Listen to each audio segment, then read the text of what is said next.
तो भगवान की जय। मनुष्य अपने कल्याण के लिए, अपने सुख समृद्धि के लिए, अपने सुख शांति के लिए संसार के प्रत्येक कोने में भटक रहा है, दर दर भटक रहा है, भटके खा रहा है। धन संपत्ति और वैभव का बेशुमार व्यय कर रहा है, खत्म कर रहा है, खर्च कर रहा है, परंतु उसे कहीं से कहीं भी लेस मात्र भी सुख शांति, सुख समृद्धि, धन वैभव और संपन्न संतति, गुणवान संपत्ति, गुणवान संतति प्राप्त नहीं हो पा रही है। इसका एक विशेष कारण है। कारण जरा सा है। भटकने का कारण और सुखों से वंचित रहने का कारण केवल अज्ञानता है।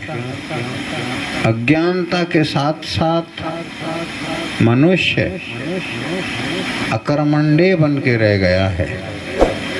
आलसमय अपने जीवन को व्यय कर रहा है, व्यतीत कर रहा है।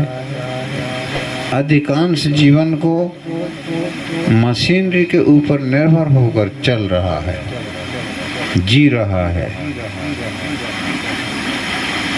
आटा पहले भी पिसता था, पानी पहले भी भरा जाता था, पिया जाता था, कपड़े पहले भी धोए जाते थे, भोजन पहले भी बनाया जाता था, घर मकानों की साफ सफाई पहले भी की जाती थी। परंतु पहले के उस अवसर में और आज के वर्तमान अवसर में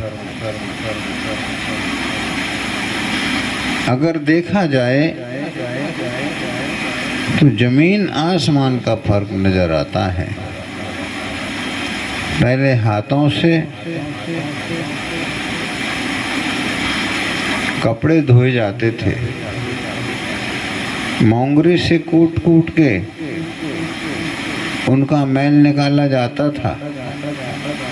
आज इकट्ठा किया, वॉशिंग मशीन में डाल दिया, साबुन सोडा डाल दिया, निचोड़ के सुखाने को डाल दिया, सूख भी जाते हैं उसी में। रोटी बनाने के लिए आटा गूंदना पड़ता था।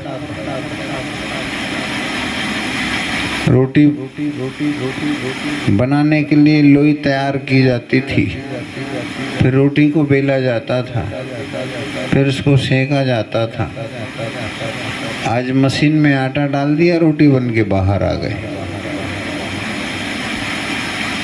पहले नलकूप से पानी लिया जाता था, नदी तालाब से पानी लिया जाता था, झरनाओं से पानी लिया जाता था। पानी भरने के लिए लगभग 1 किलोमीटर की दूरी तो तय करना ही पड़ती थी। उसमें कितनी मशक्कत के साथ पानी को प्राप्त किया जाता था।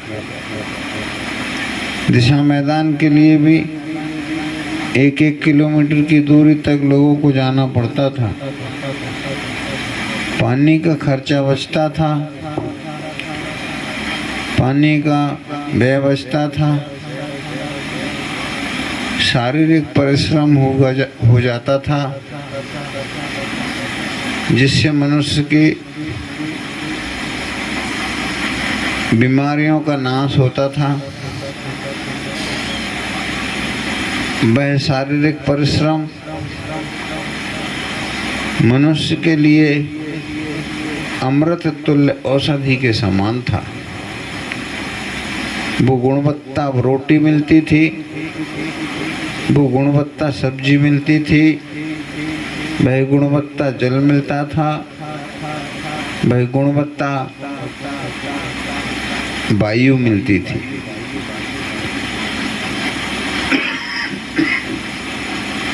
जो भी मिलता था सब गुणवत्ता था, साफ सुथरा था, बलवान था, सात्विक था, स्वादिष्ट था। आज मनुष्य आलस में होके मशीनरी के अधीन हो गया है और अपने आप को निकम्मा बना डाला है, अकर्मण्य बना डाला है। इसके लिए किसी ने कहा है कि सुबह दौड़ तो लगती है, एक अमीर की भी लगती है, एक गरीब की भी लगती है। गरीब दौड़ता है रोटी कमाने के लिए और अमीर दौड़ता है रोटी पचाने के लिए। हराम का जो खाया जा रहा है उसे पचाना तो पड़ेगा, उसके लिए बनावटी मेहनत मशक्कत करना पड़ेगी।